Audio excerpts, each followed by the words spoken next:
Bismillahirrahmanirrahim. Assalamualaikum warahmatullahi wabarakatuh. Anak-anakku kelas 5 SD Plus Nurul Aulia. Pada kesempatan kali ini kita akan belajar tentang kata tanya yang akan kita gunakan untuk mengklasifikasi informasi dari buku yang telah dibaca. Kompetensi dasar untuk materi kali ini, yang pertama adalah kompetensi pengetahuan, yaitu mengklasifikasi informasi yang didapat dari buku ke dalam aspek apa, di mana, kapan, siapa, mengapa, dan bagaimana.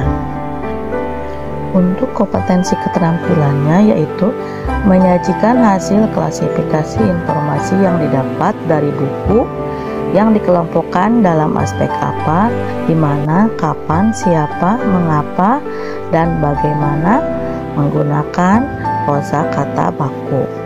Baiklah anak-anak, kita akan masuk ke materi definisi tentang informasi. Apa itu informasi? Yaitu penjelasan dan pemberitahuan mengenai suatu hal. Dalam buku ataupun papan pengumuman, informasi seringkali ditulis secara singkat, yaitu info. Nah, sekarang kita akan belajar tentang kata tanya. Kata tanya itu adalah kata yang digunakan dalam membuat kalimat tanya. Kalian pernah kan menjumpai kalimat tanya? Pasti kelas 3, kelas 2 sudah pernah ya. Kita bisa menggunakan kata tanya untuk menggali informasi dari buku yang telah dibaca. Kata tanya tersebut banyak macamnya ya. Nah, yang akan kita bahas pada pertemuan kali ini ada 6 kata tanya, yaitu kata tanya apa, di mana, kapan, siapa, mengapa, dan bagaimana. Selain yang ke-6 ini masih banyak lagi kata tanya yang lain, tapi untuk materi kali ini kita fokus ke kata tanya yang 6 ini. Nah, kita akan bahas satu persatu ya. Yang pertama, kata tanya apa. Kata tanya apa berfungsi untuk menanyakan sesuatu, baik berupa benda, keadaan, atau perbuatan yang berkaitan dengan isi atau inti bahasan. Contoh kalimat yang menggunakan kata tanya apa adalah: apa judul buku yang kamu baca? Apa pesan yang terkandung dalam buku tersebut? Nah, kita lanjut ke kata tanya di mana. Kata tanya di mana berfungsi untuk menanyakan tempat suatu peristiwa berlangsung.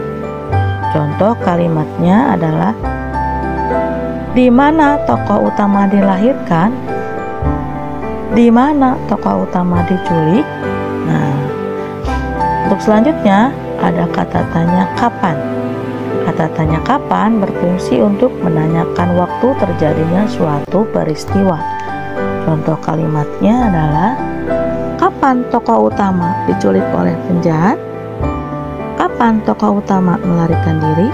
Nah, untuk selanjutnya ada kata tanya siapa.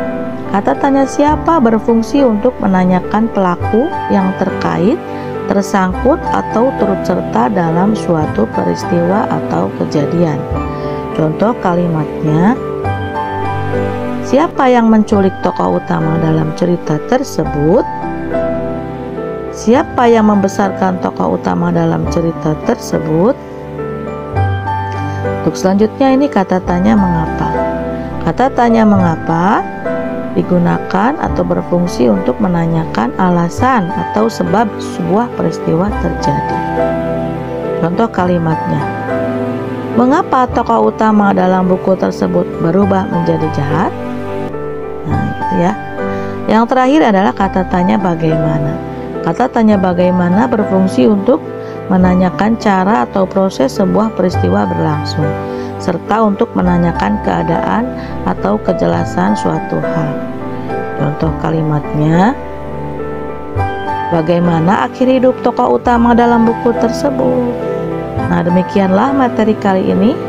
Terima kasih. Wassalamualaikum warahmatullahi wabarakatuh.